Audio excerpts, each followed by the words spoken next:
Hello students. आइए देखते हैं क्लास 10 का chapter 1 real number. Real number class 10 में चैप्टर 1 है। तो जितने भी नंबर्स होते हैं उस नंबर को हम बेसिकली दो कैटेगरी में डिवाइड करते हैं। तो पहला कैटेगरी होता है रियल नंबर और दूसरा होता है इमेजिनरी नंबर। तो क्लास 10 तक के सिलेबस में जो भी नंबर्स आपने अब तक पढ़ा है वो सबके सब क्या होते हैं, रियल नंबर हैं। इमेजिनरी नंबर सीबीएसई में क्लास 11-12 से पढ़ाया जाता है। तो बेसिकली रियल नंबर जो है उसको हम डिफाइन कर सकते हैं। The numbers are the group of irrational and the rational numbers. यानी रैशनल नंबर और इरेशनल नंबर का जो ग्रुप होता है, कंबाइंड ग्रुप, उसको हम बोलेंगे वो रियल नंबर है। इसको दूसरे तरीके से भी हम डिफाइन कर सकते हैं कि the number which can be represented on number line they are called real number. अब नंबर लाइन आपने पहले से पढ़ा होगा। नंबर लाइन मतलब क्लास 6-7 में आपने नंबर लाइन पढ़ा होगा। मिडिल पॉइंट जो होता है वो ओरिजिन, यानी इसको हम ओ बोलते हैं या जीरो। इसके right hand side positive numbers होते हैं, लेफ्ट हैंड नेगेटिव नंबर्स होते हैं।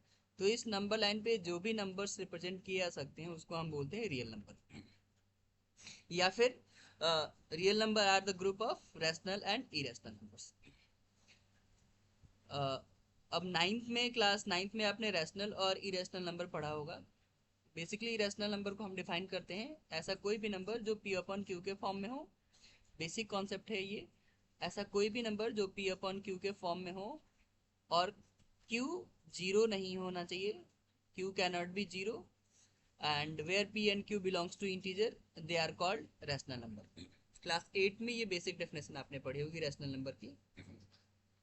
और इरेशनल नंबर के क्लास 8 में आपने बेसिक डेफिनेशन पढ़ी। The number which cannot be written in the form of p upon q where q is not equals to 0 and pq belongs to integer। Ninth में rational number का एक और concept पढ़ा होगा आपने, डेसिमल रिप्रेजेंटेशन। यानी ऐसा कोई भी नंबर जिसका डेसिमल फॉर्म कैसा होना चाहिए, या तो टर्मिनेटिंग हो या अगर नॉन टर्मिनेटिंग होता है तो वो कैसा होना चाहिए, रेकरिंग होना चाहिए। तो उसको हम बोलते हैं रेशनल नंबर। और इरेशनल नंबर का दूसरा डेफिनेशन आपने पढ़ा होगा नाइन्थ में। ऐसा कोई भी नंबर जिसका डेसिमल फॉर्म कैसा होना चाहिए, नॉन टर्मिनेटिंग और नॉन रेकरिंग होना चाहिए। तो ऐसे नंबर्स को हम क्या बोलते हैं, इरेशनल नंबर्स बोलते हैं। अब ये रैशनल नंबर बेसिकली हम दो पार्ट में डिवाइड करते हैं, फ्रैक्शन और इंटीजर। फ्रैक्शन और इंटीजर। फ्रैक्शन आपने पहले से क्लास 6 में पढ़ा है। फ्रैक्शन क्या होता है, तो फ्रैक्शन का मतलब होता है ऐसा कोई भी नंबर जो पी अपॉन क्यू के फॉर्म में होना चाहिए और क्यू जीरो नहीं होना चाहिए और पी क्यू दोनों होल नंबर होना चाहिए, उसको हम बोलते हैं फ्रैक्शन। और इंटीजर का मतलब हो गया कि इंटीजर जो है एक तरह से होल नंबर है विद पॉजिटिव और नेगेटिव साइन। यानी इंटीजर दो पार्ट से बना है, पॉजिटिव नंबर्स और नेगेटिव नंबर्स विद जीरो। और होल नंबर जीरो और नेचुरल नंबर के कॉम्बिनेशन है।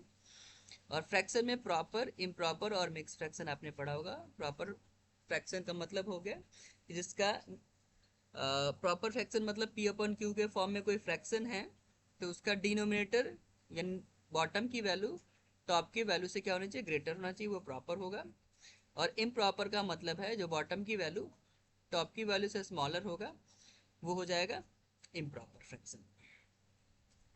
तो ये बेसिक पॉइंट्स हैं। एक बेसिक ओवरव्यू है रियल नंबर और उसके क्लासिफिकेशन का।